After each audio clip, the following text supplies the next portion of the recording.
Merci Oh, Jean-Marie Petitclerc d'avoir accepté de nous bien. présenter son livre. On n'a peut-être pas tous encore lu le livre, mais bien sûr, nous vous recommandons. Il n'y a pas de Après cet micro. entretien,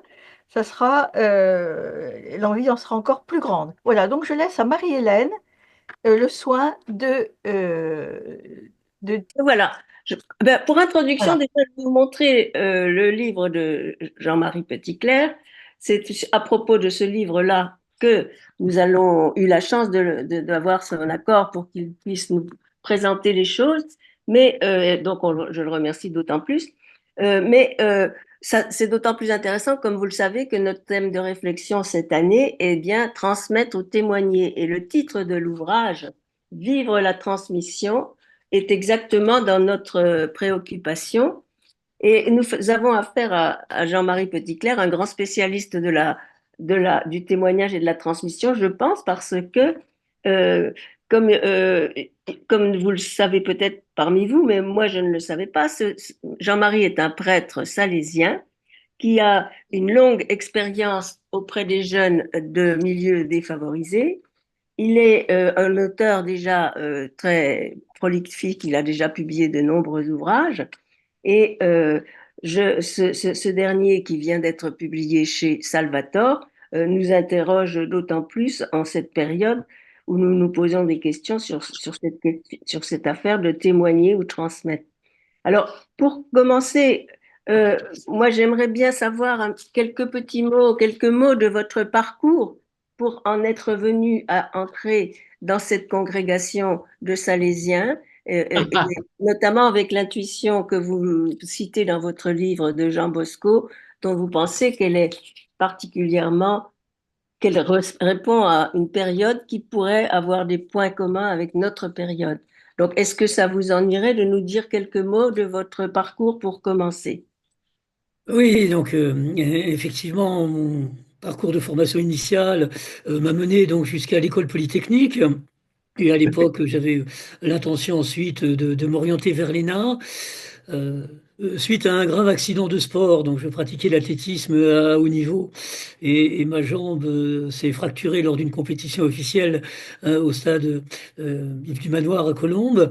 Voilà, il y a eu une longue période donc d'hospitalisation.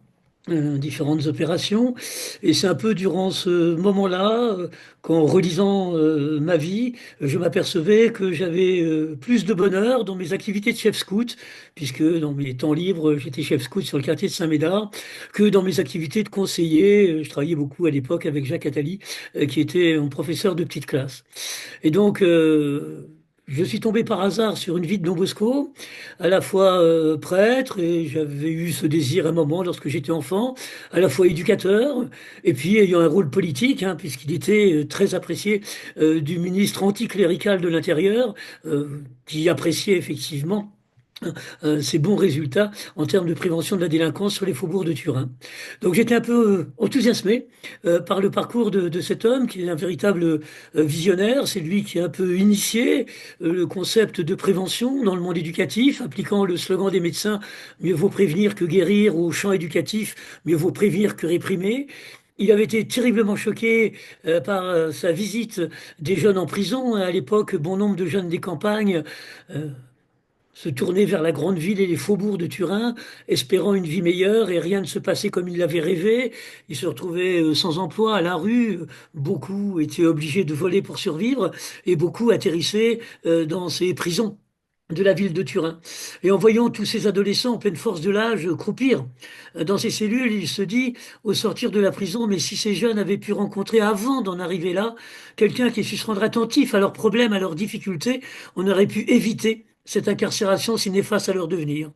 Et donc, sortir de la prison, il consacra toute son énergie à essayer de répondre aux besoins de ces jeunes, besoin de toit pour ceux qui étaient à la rue, fonda des orphelinats, besoin de formation pour ceux qui étaient au chômage. On dit que c'est lui qui a inventé des contrats d'apprentissage, besoin de loisirs pour ceux qui étaient désœuvrés, et puis surtout besoin de sens. La tâche est devenue trop lourde rapidement pour un seul homme, alors il a décidé de fonder une congrégation. Et ce qui est tout à fait original chez les Salésiens, c'est que cette congrégation a été fondée par un éducateur, une quinzaine de jeunes âgés de 15 à 24 ans, un soir de décembre 1859. Toutes les autres grandes congrégations ont été fondées par Ignace et ses amis, François et ses amis, Dominique et ses amis. Là, c'est un éducateur et ses jeunes. Et imaginez, 15 jeunes réunis autour de Don Bosco, un soir de décembre 1859, 100 ans après, 15 000 Salésiens œuvrant aux quatre coins du monde. Autant dire que les intuitions éducatives de Don Bosco ont percuté avec les aspirations de la jeunesse. Et j'aime rappeler en ces contextes que Don Bosco est le premier à interdire de manière nette, formelle, tout châtiment corporel dans ses institutions éducatives, interdire tout caractère public de la punition, disant que la sanction devait s'élaborer en tête à tête entre l'éducateur et le jeune. Il était véritablement en avance sur son siècle, et je me dis que si tous les éducateurs et enseignants avaient écouté ses intuitions, peut-être nous n'en serions pas là. Alors voilà, ce parcours m'a impressionné. Donc au sortir de Polytechnique, je me suis engagé chez les Salésiens. J'ai entamé une formation d'éducateur spécialisé. Il faut quand même avoir quelques compétences et puis un master donc de sciences de l'éducation. J'ai travaillé 45 ans donc auprès de ces jeunes, à la fois comme directeur de foyer d'action éducative habilité par le ministère de la Justice, donc accueillant des jeunes confiés par les juges pour enfants, soit au titre de la protection de l'enfance en danger, soit au titre de la réponse à la délinquance des mineurs.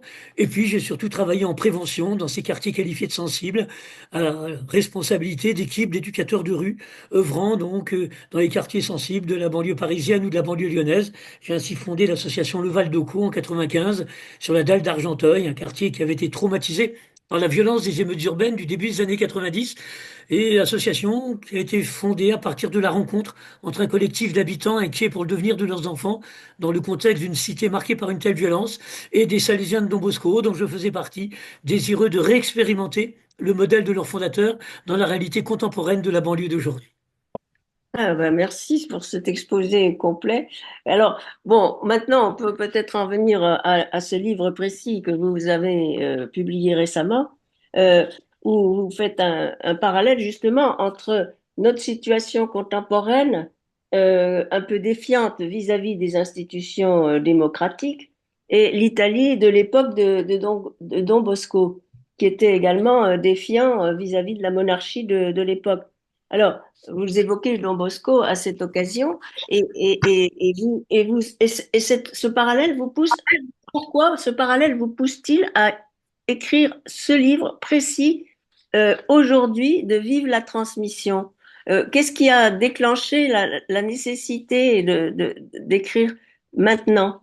D- C'est vrai que C'est nos deux époques, hein, celle de Don Bosco et la nôtre, ont en commun de connaître d'importantes mutations sur le plan sociétal. Au temps de Don Bosco, on passait de la société rurale et paysanne à la société urbaine industrielle. Et voici que nous passons de cette société industrielle à cette société que l'on peut qualifier de post-industrielle, marquée par cette révolution du numérique. Et nous n'en sommes qu'au début. Et cette révolution du numérique n'est pas qu'une révolution d'ordre technologique, comme certains le croient, où il s'agirait simplement d'apprendre à utiliser ces nouvelles technologies d'information et de communication.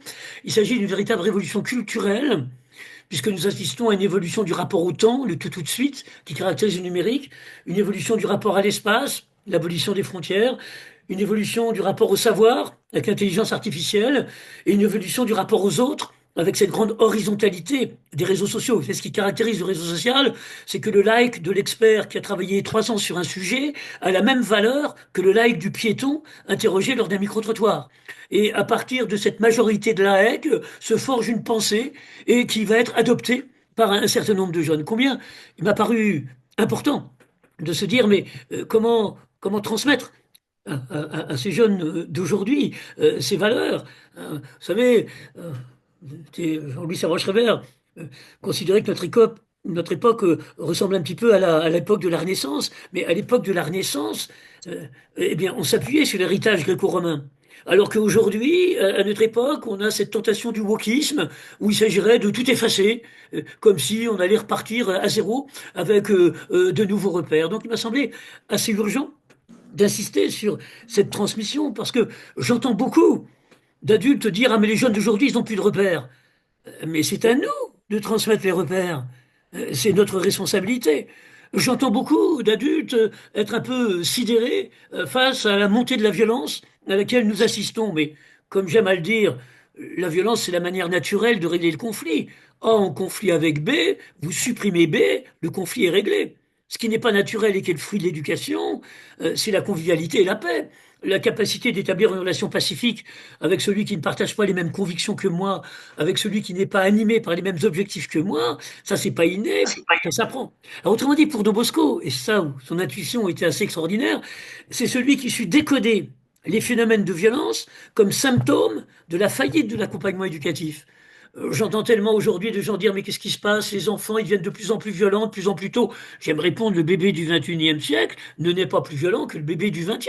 Ils naissent tous les deux tout aussi violents, incapables de résister à la moindre frustration. Le problème de la violence des enfants et des adolescents, c'est d'abord le problème de notre génération d'adultes. Comment se fait-il que nous soyons peut-être plus en difficulté pour effectuer l'apprentissage de la gestion de la frustration chez l'enfant qui grandit, pour effectuer l'apprentissage de la maîtrise de l'agressivité? Et quels sont les repères que nous leur transmettons pour effectivement apprendre à régler le conflit tout en respectant la vie de celui qui entre en conflit avec nous. Voilà. Donc Pierre Cardot, homme politique avec lequel j'ai beaucoup travaillé, parlait de ces jeunes comme étant des jeunes sans espoir, sans repères, sans limites. Mais c'est à nous de transmettre l'espoir, c'est à nous de transmettre les repères. Et si effectivement il n'y a ni espoir ni repère, eh bien il n'y a plus de limite dans le déploiement de la violence. Alors c'est vraiment cette confrontation à la violence qui m'a donné cette idée d'insister sur ce rappel à effectuer auprès de notre génération sur la nécessité de la transmission. Alors, nécessité de la transmission, mais est-ce que ça doit rester une transmission individuelle? Ou comment est-ce que... Parce que nous, enfin, notre groupe, comme vous le voyez, on est déjà relativement mûr et on n'est pas toujours en contact, à part les enfants de nos familles, avec des jeunes.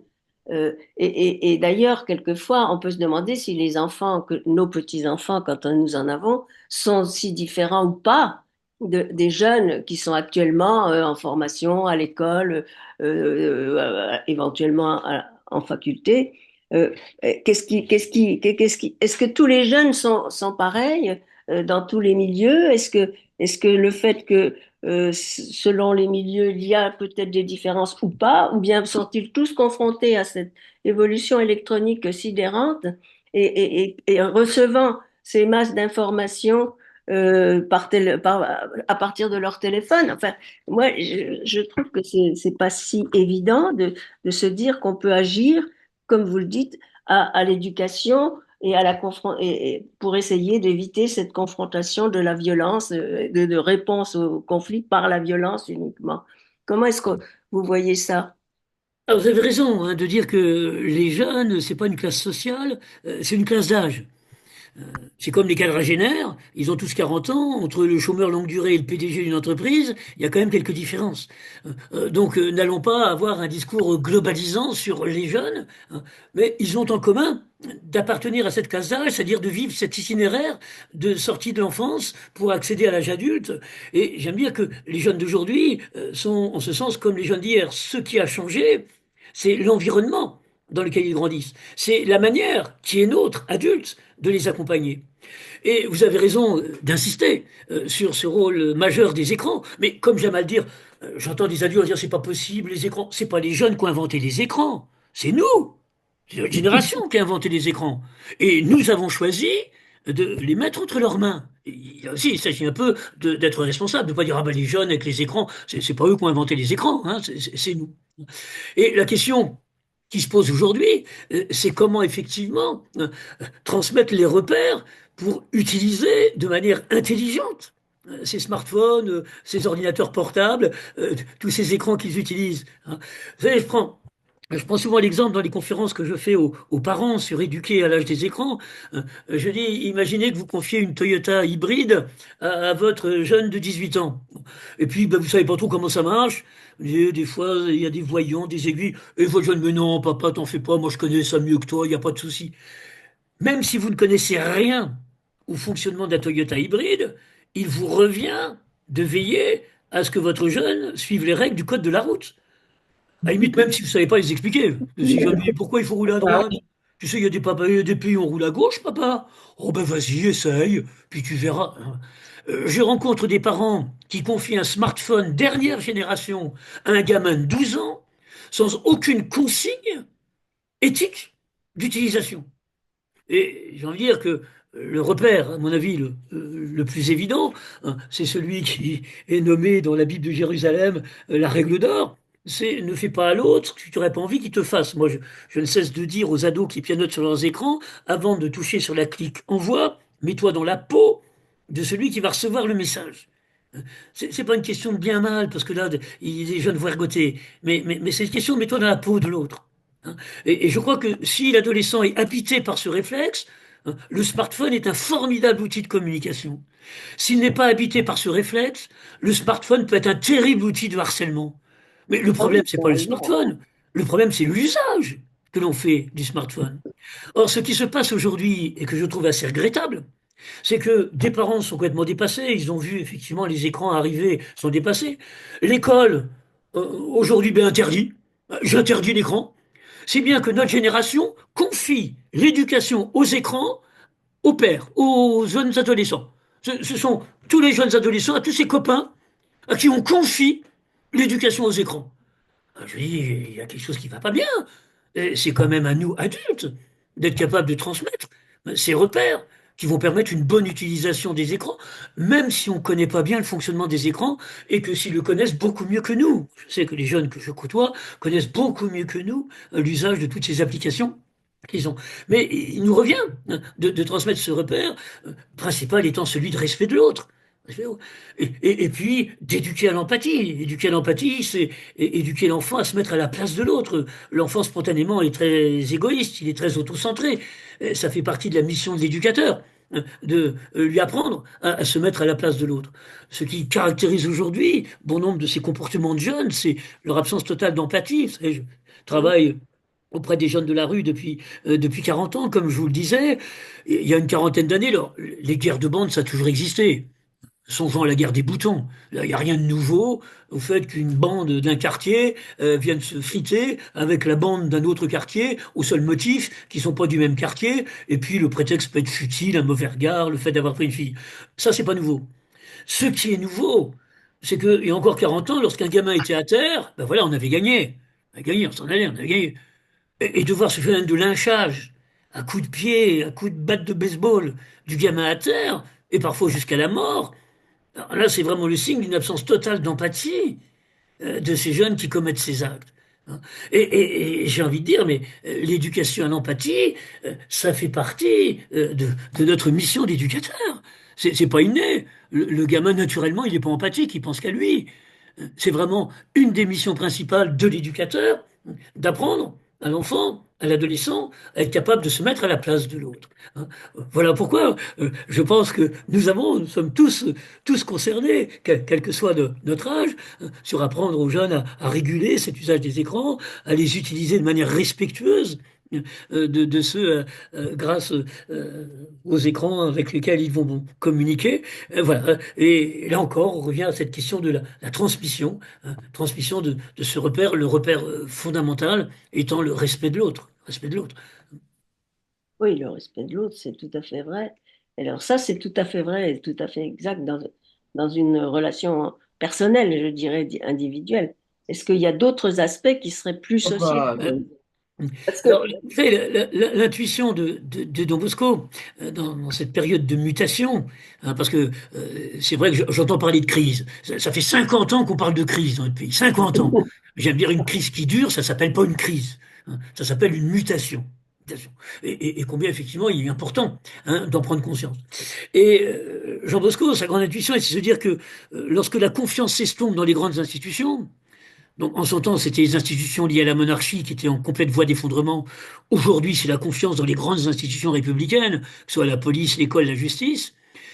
Jean Bosco de dire la capacité à transmettre allait moins être liée à la qualité organisationnelle du système institutionnel et beaucoup plus à la qualité de relation que l'adulte est en capacité de nouer avec le jeune. Il devinait déjà, et je crois que les faits lui ont donné raison, que l'exercice d'une fonction d'autorité serait de moins en moins lié au statut de l'adulte qui l'exerce, Les jeunes sont de moins en moins impressionnés par le statut de l'adulte qu'ils ont en face d'eux.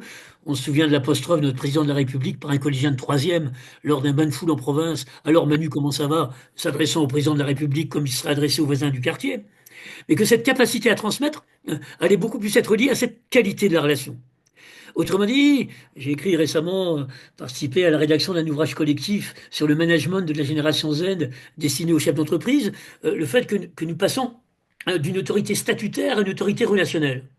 Et je vois d'ailleurs des enseignants qui parfois ont 30 ans de métier et qui étaient sûrs de leur expérience, être complètement mais déboussolés par le comportement des lycéens qu'ils ont en face d'eux. Parce qu'eux, ils avaient pris l'habitude d'asseoir leur autorité sur le statut. Je suis enseignant, tu dois m'écouter, je suis enseignant, tu dois... Et puis c'est vers ça que ça fonctionne de moins en moins. Et que leur autorité va être liée à cette qualité de relation. Et ce qui va être important dans cette transmission, c'est la crédibilité. J'aime bien votre titre, hein, transmission en témoignant. Je ne mettrai pas transmettre ou témoigner. Transmettre en témoignant. C'est la C'est-à-dire réponse, alors. C'est-à-dire que effectivement, le transmetteur doit être cohérent s'il veut être crédible. Car je crois que si hier on pouvait fonder l'autorité sur le statut, aujourd'hui on ne peut fonder l'autorité que sur la crédibilité de celui qui en est le porteur. J'aime dire aux politiques qu'on n'assiste pas à une crise de l'autorité dans notre pays. Je vois un choc d'autorité. On assiste à une crise de crédibilité des porteurs d'autorité. Pour que l'autorité fonctionne, encore faut-il que le porteur soit jugé crédible. Et on voit cette crise dans le monde politique. Lorsque ceux qui font la loi nous sont présentés chaque mercredi après-midi dans une ambiance de joyeux charivari de potage de troisième, ou lorsque ceux qui veulent se faire élire sont dans un discours comme quoi, ah bah oui, on a été au gouvernement pendant quelques années, mais maintenant, on est capable de répondre à tous les problèmes qui se posent, on a toutes les solutions. Des promesses intenables, intenables, et bien sûr qui ne peuvent être tenues. J'entendais comme ça une jeune ministre de la ville arriver dans un quartier, je vais rétablir la République dans tous les quartiers. Ah, arrêtons, ça fait 30 ans qu'on essaye. Et voilà que nouvellement nommée, elle va rétablir la République dans tous les quartiers. Voilà, c'est sa feuille de route. C'est pas crédible. On sait aussi au niveau de l'Église que toutes ces affaires d'abus Ah sexuels oui, ont comme portée de j'allais le miner dire la aussi. crédibilité de la parole en disant mais comment on peut faire confiance à ces agents de cette institution si pendant tant d'années ils ont couvert de leur silence des actes parfois même criminels à l'égard d'enfants confiés. Donc vous voyez, il s'agit de transmettre, mais pour transmettre, il va s'agir de témoigner dans sa vie des valeurs qu'on veut transmettre. Lorsque je parle aux enseignants, je leur dis, un enseignant qui renvoie de manière véhémente un lycéen parce qu'il a 5 minutes de retard à son cours et qui ne s'excuse pas devant la classe lorsque lui-même a 5 minutes de retard est un enseignant qui saborde son autorité. Oh, il pourra toujours fonder son pouvoir sur le fait de sanctionner, mais il n'y aura aucune transmission de la valeur ponctualité. Pourquoi elle sera exigée d'un côté et pas de l'autre? Donc en termes de transmission de la valeur ponctualité, c'est zéro. C'est zéro. Bon, voilà un exemple. Deuxième exemple, vous savez que la France a le record d'Europe de consommation de tabac par la jeune génération. Et également de consommation de cannabis, puisque très souvent l'ado ne touche au cannabis qu'après s'être essayé au tabac. Mais combien il m'arrive d'entendre encore ce discours, mais surréaliste, entre un adulte qui interdit à un collégien de fumer et le collégien qui, bien sûr, lui dit, mais pourquoi il le surprend en train de fumer, et il dit, mais pourquoi toi tu fumes alors que moi j'ai pas le droit? Réponse de l'adulte. Toi, t'es petit, t'es mineur. T'es sous ma responsabilité, t'as le droit de fumer. Moi, je suis grand, je suis majeur, j'ai le droit de fumer. Ayons bien conscience qu'un tel type de discours est incitatif au tabac. Ce que veulent nous montrer nos ados, et ils développent des fois des stratégies sinueuses, c'est qu'il faut plus qu'on les prenne pour des petits, mais qu'on les prenne pour des grands. C'est ce qu'ils essaient de montrer à leurs parents, à leurs enseignants. Et voici que l'adulte présente le tabac comme l'apanage du grand. C'est des gamins de sixième qui se mettent à fumer, des gamins de sixième. Non pas parce que ça leur fait plaisir, ils tous comme des malades, mais ça les pose comme grands. Où est-ce qu'ils ont appris ça? C'est pas marqué sur les paquets de cigarettes, c'est d'autres images. Ils l'ont appris de ces adultes qui disent, toi t'as pas le droit parce que t'es petit, moi j'ai le droit parce que je suis grand. Alors ça veut pas dire qu'un enseignant fumeur est un mauvais enseignant. Je me souviens de mon prof de physique en terminale qui m'a fait énormément progresser, qui était un fumeur invétéré. Mais le seul discours à tenir, c'est dire, bah, oui, tu vois, j'aurais aimé que lorsque j'avais ton âge, mes éducateurs étaient plus attentifs. Et puis j'ai pris ce mauvais pli, puis j'arrive pas à m'en départir. Le gamin est tout à fait capable de comprendre que l'éducateur n'est pas paré de toutes les qualités. Et au contraire, c'est plutôt rassurant pour l'ado de se rendre compte que l'adulte a aussi ses failles, ses limites. Il connaît ses propres failles. Il sera entouré que d'adultes parfaits. Il se dirait jamais, j'arriverai à devenir adulte. Mais si j'interdis à l'enfant de fumer, c'est pas parce qu'il est petit, c'est parce que c'est mauvais pour sa santé. Et c'est tout autant mauvais pour la santé du petit que pour la santé du grand. Florent Pagny a fait la triste expérience. Donc, vous voyez, être cohérent pour pouvoir transmettre, hein, et il s'agit effectivement eh bien, de témoigner dans son faire des valeurs que l'on transmet par son dire. Hein. Et à mon avis, c'est le fondement de l'autorité. Et il me semble que nos institutions éducatives doivent travailler essentiellement sur cette thématique, sur cette thématique. Si elles veulent toujours être en capacité de transmettre les valeurs par les équipes qui les animent, combien il est important de travailler à la cohérence. Alors oui, j'utilise à dessein le terme de cohérence et pas celui d'exemplarité, parce que si les enfants devaient attendre que tous les adultes soient exemplaires avant d'entreprendre leur mission éducative, je comprends qu'ils risquent d'attendre longtemps. Et je dois avoir l'humilité de reconnaître que moi le premier, suite à une état de fatigue trop important, une état de préoccupation trop important, il peut m'arriver à un moment ou à un autre d'avoir telle parole ou telle posture un peu éloignée de cette pédagogie de Don Bosco dont je me fais le chantre. À ce moment-là, il s'agit de reconnaître son erreur. On ne s'aborde pas son autorité en reconnaissant son erreur. Bon, il faut peut-être pas se tromper tous les jours quand même, hein. Mais le discours à tenir, c'est dire, ben voilà, là, effectivement, dont mon faire n'a pas été tout à fait à la hauteur de mon dire, mais sache que le dire que je te dis, c'est de la transmission, c'est aussi le dire que je m'impose. C'est le même dire. Il n'y a pas un discours pour toi, un discours pour moi. Mais effectivement, moi aussi, de temps en temps, je peux avoir des failles, et c'est plutôt, je vous dis, rassurant pour l'ado, hein. Mais voilà, moi, je transformerai votre thématique, non pas transmettre ou témoigner, mais transmettre en témoignant. C'est vrai que notre thématique, elle est aussi liée, très liée au problème, à la question de la transmission de la foi, qui, comme on le sait, n'est pas un bien à transmettre, mais qui est autre chose. Et là, nous sommes aussi un peu, enfin, nous avons l'impression d'être un peu disqualifiés dans notre façon de faire. Et vous, qu'est-ce que vous diriez, même peut-être pas uniquement à des jeunes, mais aussi à des adultes comme nous? Spiritualité et éducation. Oui, Je tout, dirais tout très. d'abord que, de même qu'il va de soi, pour tout le monde, qu'on ne peut transmettre l'amour qu'en aimant. Je crois que ça va de soi pour tout le monde. Et que Saint Jean nous dit, il n'y a pas celui qui dit qu'il aime Dieu et qui n'aime pas son frère est un menteur, que Saint Augustin nous dit, il n'y a pas deux amours, l'amour de Dieu, l'amour de l'homme, c'est un seul et même amour. Et j'aime dire que on ne peut transmettre la foi qu'en croyant.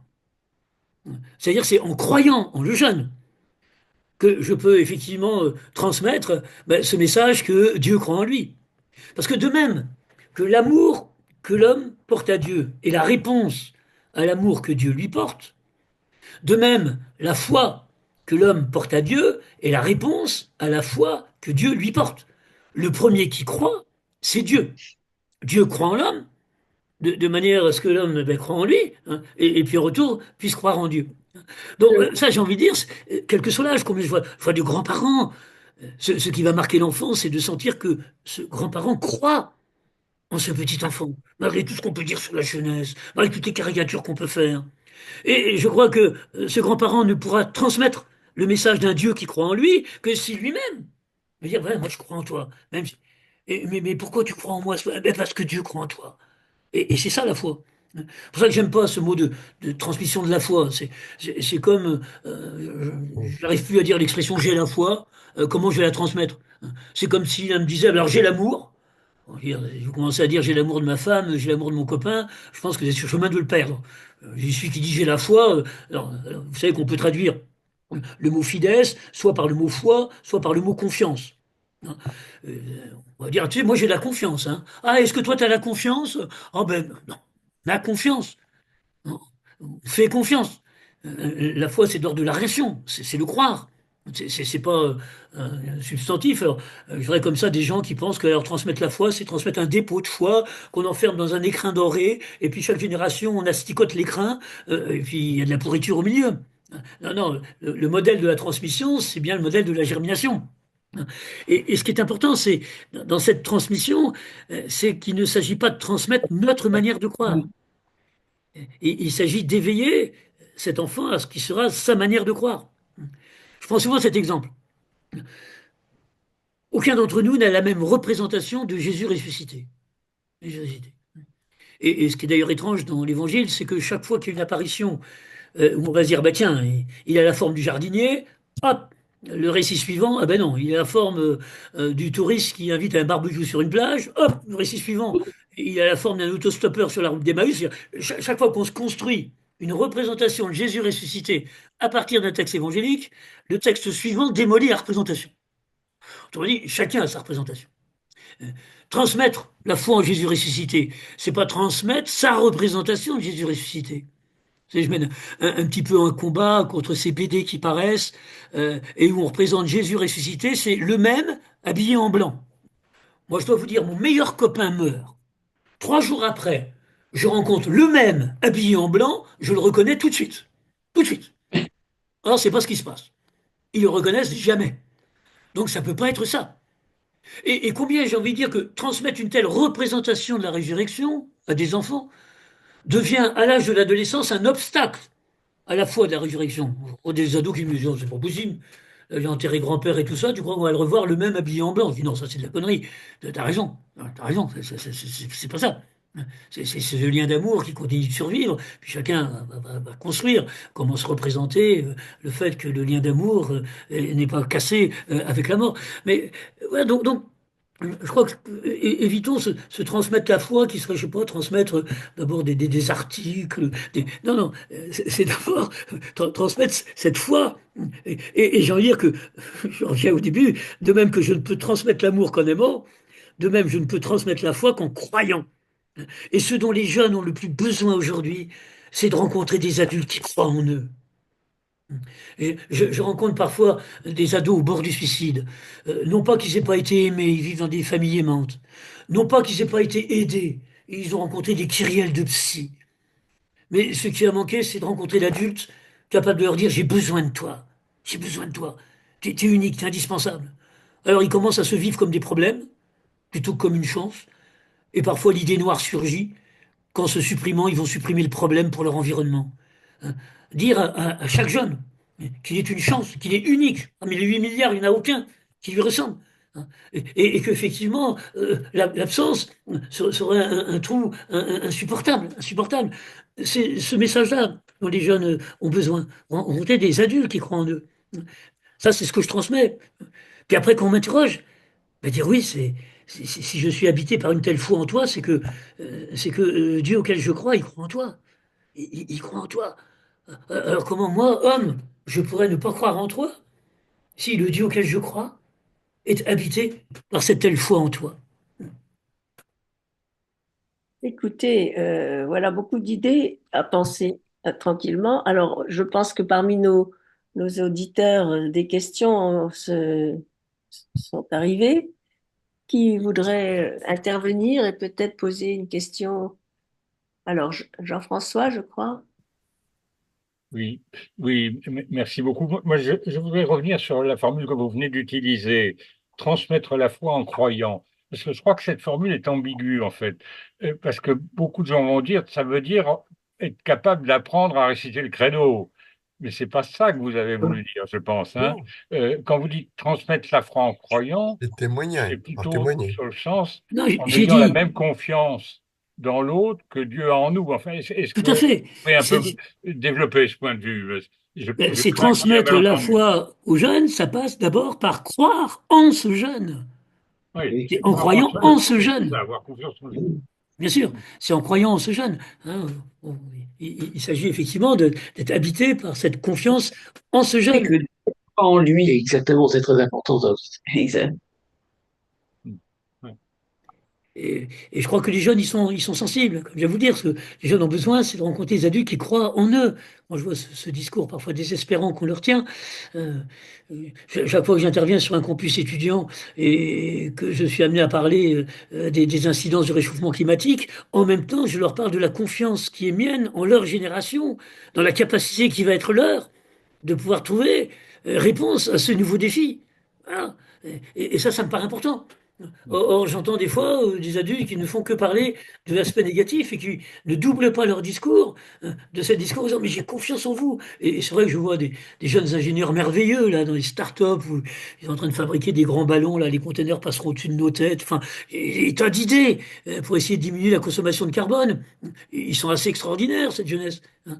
Et, je veux dire que nous, notre défi, c'était la réconciliation franco-allemande. Bon, ça a été extraordinaire, on l'a réussi, c'était pas gagné d'avance. Euh, et la réponse, ça a été l'Europe qu'on a réussi à monter. Alors quand je vois que certains adultes vont parler de l'Europe aux jeunes sous l'angle des tracasseries administratives de Bruxelles, je me dis, si nous, on n'est pas capable de leur parler avec enthousiasme de ce qu'on a réussi, et puis en leur disant, ben, effectivement, on n'a quand même pas fait trop de conséquences environnementales du progrès industriel qu'on a mis en place, mais il fallait reconstruire. Voilà. Vous, ça va être le défi principal. Mais ayons confiance, c'est ça, je crois, et que Dieu a confiance en l'humanité, il nous confie la création. Voilà, et il a confiance en l'humanité pour en prendre soin. Combien ce message aujourd'hui est un des messages, à mon avis, les plus importants à transmettre aux jeunes. Effectivement. Oui, Clément. Oui, alors merci beaucoup pour votre témoignage qui est très, très clair. Je note ces 5 mots: confiance, relation, crédibilité, témoignage et éveil. Alors, je vais faire appel à vos compétences techniques maintenant, puisque vous êtes un technicien de très haut niveau, et vous demandez comment l'IA peut collaborer maintenant pour à l'enseignement, hein, l'enseignement n'étant pas seulement un savoir, mais et si vous pouviez nous donner un exemple précis, si vous avez réfléchi évidemment à ce problème qui est très complexe, voilà comment l'IA, à travers la confiance, qui pourrait exprimer la confiance, la relation, le témoignage, et l'éveil à travers cette nouvelle technologie. Mhm. Oui, j'aime bien, vous savez, ces 45 années de pratique du métier m'ont fait découvrir que les jeunes qui ont le plus de difficultés à faire confiance, ils nous mettent en difficulté, sont aussi des jeunes qui ont très peu confiance en eux. Parce que lorsqu'on n'a pas confiance en soi, il peut paraître dangereux de faire confiance à l'autre. On risque l'emprise, parfois la manipulation. Mais comment avoir confiance en soi si ce n'est en sentant le regard de confiance de l'autre à son égard? Voilà pourquoi j'insiste beaucoup sur le fait que c'est à nous à alimenter ce moteur de la confiance. Et cette confiance en soi, je crois que ce qui va être important pour le jeune, c'est d'alimenter ce capital confiance à partir de la mémorisation de ses réussites. Je crois que l'homme est ainsi fait qu'il est capable d'affronter une difficulté qu'en se mémorisant ses réussites antérieures. Donc d'avoir un système scolaire, alors j'interviens beaucoup dans le monde des écoles du réseau salésien, hein, où alors qu'on a souvent tendance à mettre l'accent d'abord sur ce qui manque pour être au niveau, etc. Non, d'abord mettre l'accent sur ce que l'enfant sait faire et comment il va pouvoir enrichir son savoir. Et en donnant sens à son savoir. Combien aujourd'hui le niveau qui va le plus mal dans notre institution scolaire, c'est le niveau du collège. Et c'est une véritable crise du sens. C'est-à-dire que la véritable crise, c'est que bon nombre d'adolescents, grandissant dans ce nouveau monde marqué par les écrans, ne voient plus parfois trop le sens des apprentissages auxquels on les oblige. Bon. Et j'entends des enseignants dire ah, ils ont perdu le sens de l'effort. Alors, ça, c'est un discours que j'entends. La jeunesse d'aujourd'hui aurait perdu le sens de l'effort. J'aime dire l'effort pour l'effort, c'est pas une valeur en soi, c'est du masochisme. Ce qui est une valeur, c'est l'effort pour atteindre un objectif qu'on s'est fixé. La grande difficulté, c'est effectivement la capacité à se fixer des objectifs qui fassent sens. J'intervenais toute une journée sur la persévérance scolaire là, dans le Nord la semaine dernière. Hein. Et combien c'est intéressant de voir que les jeunes associaient la persévérance hein, au fait que l'objectif soit à la fois intéressant et atteignable. Atteignable. Donc, combien effectivement, il s'agit de donner du sens à la transmission. Alors, pour prendre un tout petit exemple concret, avant d'être éducateur spécialisé, donc au tout début de ma vie salésienne, j'ai brièvement enseigné des mathématiques. Ça n'étonnera pas au vu des études que j'ai faites. Et puis, donc, je sortais de Polytechnique et j'enseignais en première année de CAP ou en classe de CPPN. Je découvrais qu'on pouvait avoir 15 ans sans connaître ces tables de multiplication. Je changeais de monde. Et je me disais, comment j'y transmettre? Et là, pour moi, ce qui m'apparaissait clair, c'est que je ne pouvais transmettre un théorème que si j'avais été capable de transmettre le sens qu'avait eu cette découverte pour celui qui a inventé le théorème. Pour un tout petit exemple, hein, j'ai enseigné le théorème de Thalès. C'est-à-dire, les gamins, A B sur BC égale A prime B prime sur C prime. Les gamins, ils tous décrochent. Il n'y a aucun qui voit. Et puis, il faut apprendre par cœur. Hein, B, G. Bon. Et moi, je démarrais ma classe en disant, voilà, j'ai envie de mesurer la tour qui est en face, et j'ai pas d'échelle assez grande pour pouvoir le faire. Est-ce que je vais réussir? Le défi, c'est mesurer cette tour. Tous les élèves, ben non, c'est pas possible. Si tu peux pas monter en haut de la tour, comment tu vas faire? Ben, je dis, c'est la question que Thalès se posait face à une pyramide. Il était face à une pyramide, et puis il voulait mesurer la hauteur de la pyramide, il n'avait aucune échelle. Aucune échelle. Et puis là, je fais expérimenter. J'installe un gamin au fond de ma classe, j'en mets un à la fenêtre. Celui qui est au fond de la classe guide la main de celui qui est à la fenêtre pour mettre un scotch à la hauteur où la tour apparaît dans la fenêtre. Après, j'envoie un gamin mesurer la distance entre le mur de ma classe et la tour qui était en face. Et puis, par mon jeu de proportion, je découvre la hauteur de la tour. Et ils ont tous retenu Thalès. Ça faisait sens. Ça faisait sens. Aujourd'hui, on est en grande difficulté dans notre pays, l'enseignement des mathématiques. Mais effectivement, si ça fait pas sens, ça fait pas sens. Pourquoi le petit caillou qui pèse 100 grammes coule, alors que l'arbre qui pèse 3 tonnes flotte? Oh, s'il y en a un qui peut m'expliquer pourquoi le petit caillou coule, il pèse 100 grammes, et l'arbre qui pèse 3 tonnes, il pèse, il flotte. Bon. Ben, c'est la question que s'était posée Archimède. Comment je vais pouvoir expliquer ça? C'est vrai que c'est a priori étrange. Mais attends, bon, c'est ça que je parle. Pour moi, transmettre, ce qui est important, c'est que le jeune voit le sens de ce que nous transmettons. Et pareil, quoi, pour, pour connaître le sens de transmettre la valeur respect, ben, c'est qu'il puisse partager ses émotions lorsque lui n'est pas respecté. Ça te fait quoi quand toi, t'es pas respecté? Après, ça donnera son. C'est pas de faire un cours en disant première valeur, le respect, deuxième. Pas comme ça qu'on transmet la valeur respect. On va transmettre la valeur respect d'abord en transmettant le sens qu'a cette valeur. Une fois que le jeune a compris qu'effectivement, il y avait une colère qui l'habitait lorsque lui n'était pas respecté, il va peut-être pouvoir se mettre un peu à la place de l'autre et se dire, le respect de l'autre, c'est une valeur essentielle. Pour moi, c'est la première valeur.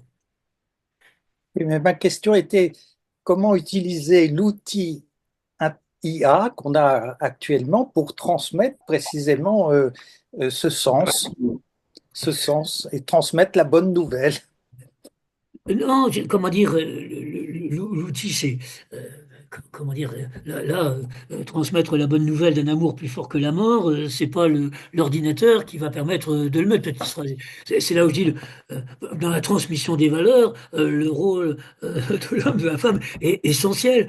Allons pas faire porter à l'outil. C'est pour ça que j'aime pas trop d'ailleurs le terme intelligence artificielle, parce qu'il n'y a aucune intelligence, c'est une capacité mémorielle extraordinaire, mais c'est l'homme qui a introduit toutes les données. La force de l'ordinateur, c'est que il est capable, vous faites une partie d'échecs, il est capable, en l'espace de 10 secondes, de pouvoir faire tourner dans sa mémoire 1 million de situations. Et il trouve la meilleure. Mais il n'a rien inventé du tout. C'est l'homme qui a inventé. L'intelligence artificielle, non, il n'y a que l'homme qui est intelligent. La machine a des capacités mémorielles extraordinaires. Mais toutes les données, c'est l'homme qui a introduit dans la machine. Tous ces centres de données, ces data centers, etc., qui nourrissent effectivement, l'ordinateur a cette capacité-là. Mais bien sûr, allons pas lui transmettre le fait de pouvoir avoir un rôle qui n'est pas le sien. Ça ne peut être qu'une aide. Voilà, C'est vrai que si je veux rechercher une citation biblique, c'est vrai qu'à l'ordinateur, alors que moi j'étais obligé d'abord de feuilleter la concordance, après de repérer la citation, après de feuilleter les pages de ma Bible et puis de trouver le verset, c'est sûr qu'avec l'ordinateur, en un dixième de seconde, vous avez le verset. Ça, c'est une aide qui peut vous apporter. Vous apporter cette aide-là. Puis après, il peut vous apporter tous les commentaires que les gens ont pu faire de ce verset. Bon, Ah, bien sûr. il va vous donner tout ça. Alors, vous allez avoir tous les commentaires que les gens ont pu faire de ce verset. Vous allez avoir des dizaines de pages de commentaires. Bon, mais, mais le sens, ça sera aux jeunes de le construire. Et puis, il va s'appuyer, je vous dis, sur la qualité de relation avec cet adulte. C'est-à-dire de voir effectivement que mamie, ben oui, pour elle, c'est important la messe parce qu'il voit que mamie, elle va à la messe. Que, effectivement, la maman qui dit, ah ben tu sais, tu as fait ta première communion, alors maintenant, ce serait quand même important que tu ailles à la messe dimanche. Oui, mais toi, maman, pourquoi tu vas pas? Ben non, moi, j'ai des invités qui arrivent. Très bien. J'ai des invités qui arrivent, alors tu sais, oh, bien sûr que, alors on peut dire, tu sais, alors toi, non, t'as fait ta première communion, je comprends pas. Tu as fait la première communion, puis le dimanche suivant, tu vas pas à la messe. Le gamin, ça a une injonction, ça. Effectivement, il voit que la mamie, c'est vraiment important dans sa vie. Alors, là, effectivement, il y a quelque chose qui va passer de la transmission. Il va passer. Mais ça va passer par le fait que la mamie, eh ben, elle vit. Elle vit. Et ça, c'est pas l'ordinateur. Ah, ah. Et ça faire la différence. Enfin, je veux dire, c'est pas l'ordinateur qui va dire c'est important d'aller à la messe parce que. Alors, il pourra avoir 160 arguments qui fait que c'est important d'aller à la messe. Mais il n'y en a aucun qui portera. Celui qui portera, c'est de voir, tiens, ce que ça a comme effet chez mamie quand elle revient de la messe. Bon, effectivement, ils voient que ça n'a aucun effet. Bon, transmettre en témoignant. Et l'ordinateur ne peut pas transmettre en témoignant. Lui, il peut que transmettre des messages, il transmet des données, il transmet. Et utilisons-le. Enfin, je veux dire, tout ça, je trouve ça intéressant, enfin, je veux dire, d'utiliser et dans les jeunes, avoir eu aussi cette capacité de prendre de la distance, voilà, de discerner, etc., de ne pas prendre pour argent comptant tout ce qui va sortir sur l'ordinateur. Donc là, il y a toute une éducation au discernement qui me paraît aujourd'hui essentielle. Essentielle, hein. Discerner. Et ce que je dis, Internet transmet des connaissances, ça ne transmet pas un savoir. Un savoir, c'est l'organisation des connaissances. La capacité de distinguer l'essentiel du superficiel, de mettre en thèse, antithèse, synthèse. Ça non, l'ordinateur, il fera jamais ça. C'est que l'enseignant, hein, qui va pouvoir permettre d'élaborer un savoir à partir des connaissances. Des connaissances. Donc, Jean-François. utilisons. Jean-François, tu voudrais réintervenir? Oui, Oui, je poursuis dans la ligne que vous étiez en train de développer. Et on dit quelquefois, il faut transmettre des valeurs. Est-ce que ça vous paraît une bonne formulation par rapport à votre expérience de la transmission? bah oui, la valeur, c'est ce qui vaut. Ce qui vaut pour moi dans ma vie. C'est ça la valeur. Et comme je veux dire, on ne peut transmettre qu'en témoignant. C'est-à-dire que la valeur, c'est ce qui vaut. Je prends par exemple la valeur respect, qui me paraît essentielle. Et là, j'aime bien distinguer cette notion de respect de la notion de tolérance, parce qu'aujourd'hui, euh, quand j'interviens dans des lycées sur les valeurs, beaucoup vont mettre en premier la tolérance. Je dis, mais de quoi vous parlez quand vous parlez de tolérance? Est-ce que c'est la tolérance vis-à-vis des personnes? Le mot me paraît faible. On peut quand même pas dire, tu sais, je tolère mon voisin, hein, je te tolère. Mais après, il y a tout un discours politico-médiatique, hein, où on impose la tolérance vis-à-vis des personnes, on ne peut pas être contre, et on en déduit qu'il faut tolérer tous les actes, tous les comportements, toutes les paroles. Ah non! Il y a des actes qui construisent l'homme, d'autres qui Équivalent. détruisent. Il y a des paroles qui font grandir la fraternité, d'autres qui la minent. Moi, personnellement, l'important, c'est de respecter. J'ai essayé de cesser de respecter tous les jeunes que j'ai pu accompagner, ce qui ne m'a pas empêché d'être intolérant vis-à-vis de bon nombre de leurs comportements. Comportements de vol, de viol. On ne peut pas éduquer dans la tolérance. On ne peut éduquer que dans les valeurs. Et éduquer dans la tolérance, ce serait le tous vaut. Tous vaut. Non. Et effectivement, respecter l'autre, parce que Jésus nous demande, quand il nous parle d'aimer les ennemis, c'est pas de faire un ennemi un ami. L'ennemi, c'est celui qu'on combat. Mais c'est dans ce combat, effectivement, respecter sa personne et de jamais identifier la personne à ses actes, à ses comportements. Pour moi, c'est ça qui est essentiel. Jamais vous m'entendrez parler de jeunes délinquants. Jamais. Pourtant, Dieu sait si les jeunes que m'ont confié les juges ont commis moult délits, et tous ces gamins que j'ai rencontrés dans les cages d'escalier ont commis beaucoup de délits. Mais c'est quoi un délinquant? Si je prends la définition du dictionnaire, un jeune est délinquant parce qu'il a commis un délit. Ça, c'est la définition. Le drame, c'est quand dans la tête des gens, cela devient un jeune commet un délit parce qu'il est délinquant. Alors on fait des délinquants une espèce de groupe de jeunes dont la caractéristique serait de produire du délit. Qu'y a-t-il de commun entre l'ado de 17 ans qui fait le casse d'une épicerie et l'ado de 17 ans qui agresse sexuellement une gamine de 4 ans? Je ne vois mais aucun trait de personnalité commun. Aucun. Ils sont tous les deux délinquants au sens de la loi et répondent leurs actes au tribunal. Toute la posture d'éducateur, c'est dire t'as commis un délit. Ah ben ça c'est une réalité. Il va falloir que tu assumes. Puis je vais être sanctionné. Mais pour moi t'es pas délinquant. Ami, si t'étais délinquant, c'est normal que tu commettes des délits similaires, parce que pour moi t'es pas un délinquant. Que je réagis très fort par rapport à cet écart de comportement. Et je me rends compte très souvent que lorsque le jeune se sent respecté dans sa personne, alors il sera capable d'accepter la sanction. Tous ceux très souvent qui se rebellent, c'est qu'ils sentent qu'il y a une confusion dans la tête de l'adulte entre le délit et être délinquant. Chaque fois que j'interviens dans les instances de l'enseignement catholique, je dis, toute rigueur de terme, on ne devrait jamais parler en termes de bons et de mauvais élèves. L'élève, c'est une personne. Au nom de quoi je vais la qualifier de mauvaise? J'ai le droit de parler de bonne et de mauvaise copie, ça j'ai le droit. J'ai le droit de parler de comportement adapté à la vie de groupe, comportement inadapté à la vie de groupe. J'ai le droit de parler d'apprentissage réussi, d'apprentissage en cours, d'apprentissage non effectué. Mais au nom de quoi, à partir de ces observations sur les comportements, sur les performances, je me permettrai de qualifier la personne? C'est là où, pour moi, là, il n'y a pas de respect. Respecter la personne, comme le fait Jésus dans toutes les situations où il rencontre des personnes qui ont transgressé les règles de la morale, soit la morale politique, la morale sexuelle, la morale sociale, c'est ne jamais identifier la personne. C'est le thème de l'évangile de ce dimanche.